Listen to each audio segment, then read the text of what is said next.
दोस्तों आज की इस वीडियो में आप ऐसे वली के बारे में जानने वाले हैं जिनको बादशाह औरंगजेब आलमगीर ने शहीद कर दिया और शहीद होने के बाद इनके शिर ने कलमा पढ़ना शुरू कर दिया था। तो चलिए दोस्तों इस वीडियो को शुरू करते हैं। और हेलो दोस्तों, welcome back to my new video. तो दोस्तों आज मैं आया हूँ जामा मस्जिद और मैं आपको जिस मज़ार के बारे में बताने वाला हूँ वो जामा मस्जिद के जस्ट बाहर है। जैसे ही आप लोग दोस्तों जामा मस्जिद में एंटर करेंगे 2 नंबर गेट से, उससे पहले ही गेट में एंटर करने से पहले लेफ़्ट हैंड पर एक रेड और ग्रीन कलर की मज़ार आपको मिलेगी। तो मैं आपको इसी मज़ार के बारे में बताने वाला हूँ।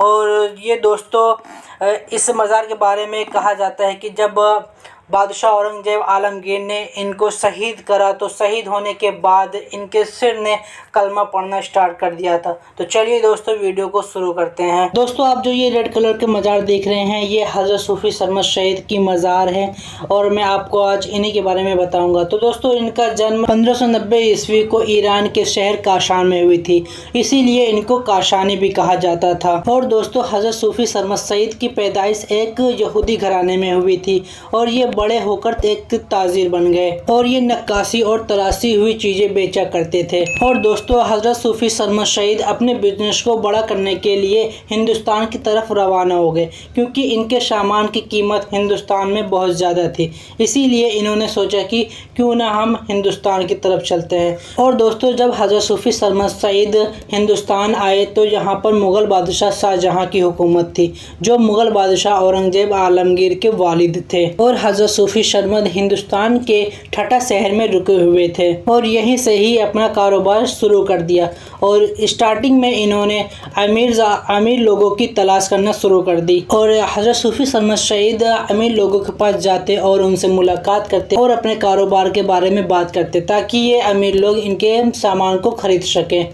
और इसी तरह दोस्तों धीरे धीरे इनकी मुलाकात एक गवैये से हुई और हजरत सूफी सरमद शहीद उस गवैये की गाना रोज़ सुना करते थे। जो उस टाइम के गाना हुआ करते थे वो गवैया गाता था और हजरत सूफी सरमद शहीद उसका गाना सुना करते थे। लेकिन अभी तक दोस्तों हजरत सूफी सरमद शहीद ने इस्लाम को कबूल नहीं किया था। लेकिन दोस्तों एक दिन ऐसा होता है कि ये मस्जिद के बाहर खड़े हुए थे फजर के टाइम और फजर की अजान हो रही थी, तो ये बहुत ही इत्मीनान से वो अजान सुन रहे थे। वैसे तो हजरत सूफी सरमद शहीद रोज़ अजान सुना करते थे, लेकिन उस दिन पता नहीं ऐसा क्या हुआ कि हजरत सूफी सरमद शहीद अजान को बहुत ही दिल लगाकर यानी बहुत ही इत्मीनान के साथ बहुत ही सुकून के साथ सुन रहे थे। और अजान होने के बाद सभी नमाजी मस्जिद की ओर आने लगे।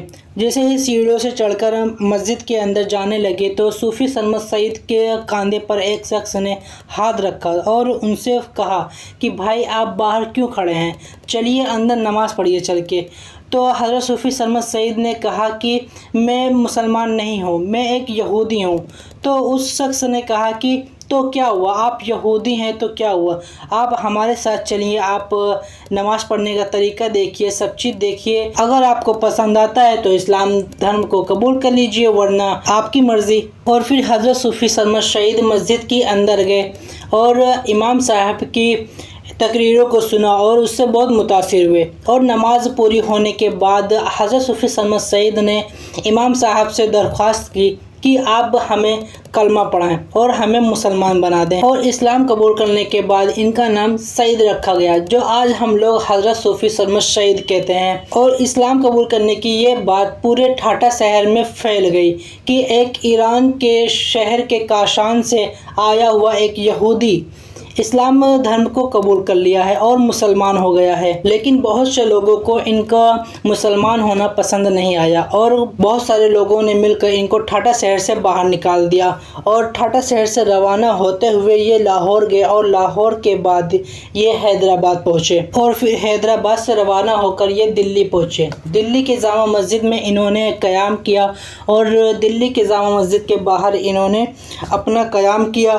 और मुसलमान होने के के बाद इन्होंने अपना कारोबार छोड़ दिया और इन्होंने फ़कीरी इख्तियार कर ली। और हज़रत सूफ़ी सलमत शहीद मुसलमान होने के बाद जब फ़कीरी इख्तियार कर ली तो ये ज़्यादातर अकेले रहना पसंद करते थे और जामा मस्जिद के पास में इन्होंने अपना क़याम किया और वहीं पर ये अकेले रहा करते थे और उसी के आसपास के लोग इनसे मुतासिर हुए और इनकी बातें सुना करते थे और इनकी बातों को सुनकर और भी ज़्यादा इनसे मुतासिर होने लगे। और जब दिल्ली में हज़रत सूफ़ी सलमत शहीद की बातों से लोग मुतासिर होने लगे, इनकी बातों को लोग पसंद करने लगे, तो ये धीरे धीरे फेमस होने लगे।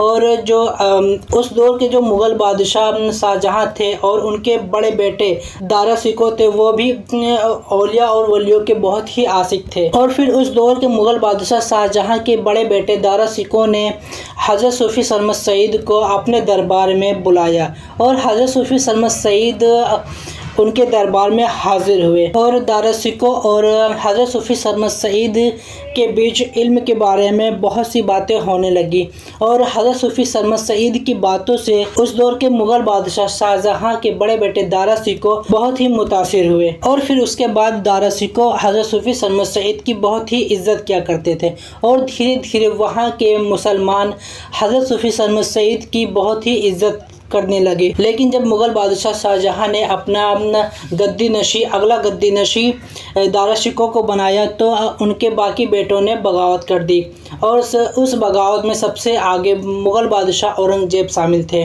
और फिर मुग़ल बादशाह औरंगज़ेब आलमगीर ने दिल्ली पर चढ़ाई कर दी और अपने बाप यानी शाहजहाँ और दारा शिकोह को कैद कर लिया और शाहजहाँ को कैद करने के बाद दारा शिकोह का कत्ल करा दिया और जितने भी दारा शिकोह के करीबी थे, उनके चाहने वाले थे, उन सबको सज़ा सुना दी और उन लोगों को कत्ल करा दिया ताकि कोई भी आगे चलकर उनकी बगावत न कर सके। लेकिन मुग़ल बादशाह शाहजहाँ के बड़े बेटे दारा शिकोह के सबसे ज़्यादा करीबी हज़रत सूफ़ी सलमत शहीद थे और फिर उसके बाद वहाँ के जो लोकल मौलवी थे उन्होंने मुग़ल बादशाह औरंगज़ेब आलमगीर के कान भरने शुरू कर दिए कि हज़रत सूफ़ी सलमत शहीद इस्लाम के ख़िलाफ़ बात करते हैं और ये लोगों को भड़काने का काम कर रहे हैं। और मुग़ल बादशाह औरंगज़ेब आलमगीर से ये दरख्वास्त करते हैं कि हज़रत सूफ़ी सलमत शहीद को कत्ल कर दिया जाए। तो उसके बाद मुग़ल बादशाह औरंगज़ेब आलमगीर ने हुक्म दिया कि हज़रत सूफ़ी सलमत शहीद को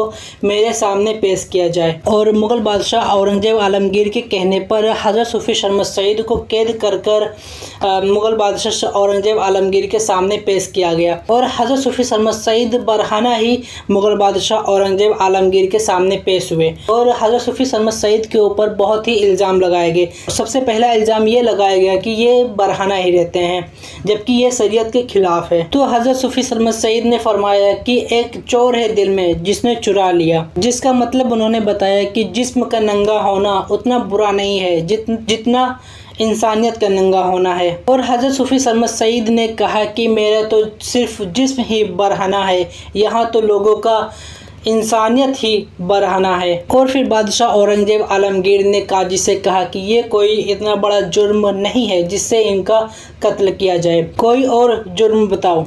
तो दूसरा जुर्म ये बताया गया कि ए सरमद, तुम हज़रत नबी सल्लल्लाहु तआला अलैहि वसल्लम की जिस्मानी मेराज के मुनकिर हो, जबकि मेराज का जिक्र दुनिया की सबसे मुक़द्दस किताब कुरान शरीफ में मौजूद है। कुरान से साफ साफ साबित है नबी के मेराज के बारे में, लेकिन तुम नबी के मेराज के बारे में मुनकिर हो। तो हज़रत सूफ़ी सलमत शहीद ने कहा कि मैंने कब मेराज का मना किया है, क्या सबूत है तुम्हारे पास कि मैंने मेराज का इनकार किया है। तो वहाँ पर मौजूद एक मौलवी ने हज़रत सूफ़ी सलमत शहीद का लिखा हुआ एक शेर पढ़ा।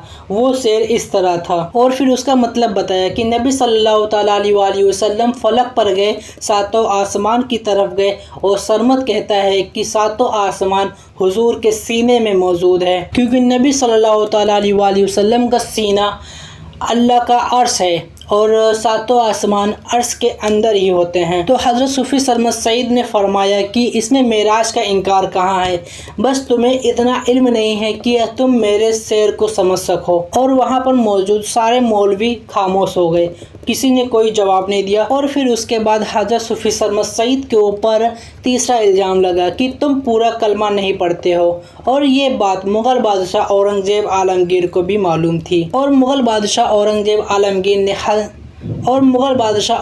आलमगीर ने हज़रत सूफ़ी सरमद सईद से कहा कि तुम पूरा कलमा क्यों नहीं पढ़ते हो, पूरा कलमा पढ़ा करो, ला इलाहा इल्लल्लाह मुहम्मदुर रसूलुल्लाह सल्लल्लाहु ताला अलैहि वसल्लम। और फिर हज़रत सूफ़ी सरमद सईद ने कलमा पढ़ना स्टार्ट किया। उन्होंने पढ़ा कि ला इलाहा इल्लल्लाह और फिर उसके बाद चुप हो गए और ये इल्ज़ाम उन पर साबित हो गया। और वहाँ पे मौजूद सभी लोग ये देखकर हैरान हो गए। और फिर हज़रत सूफ़ी सरमद सईद ने कहा कि मैं मुनाफिक नहीं हूँ। और वहाँ पर मौजूद सभी लोगों ने कहा कि ये देखो दोस्तों, ये मुनाफिक है, ये पूरा कलमा नहीं पढ़ते हैं, अब इन्हें कत्ल किया जाएगा। और फिर मुग़ल बादशाह औरंगज़ेब आलमगीर ने हज़रत सूफ़ी सरमद सईद को अगले दिन कत्ल करने का हुक्म सुना दिया।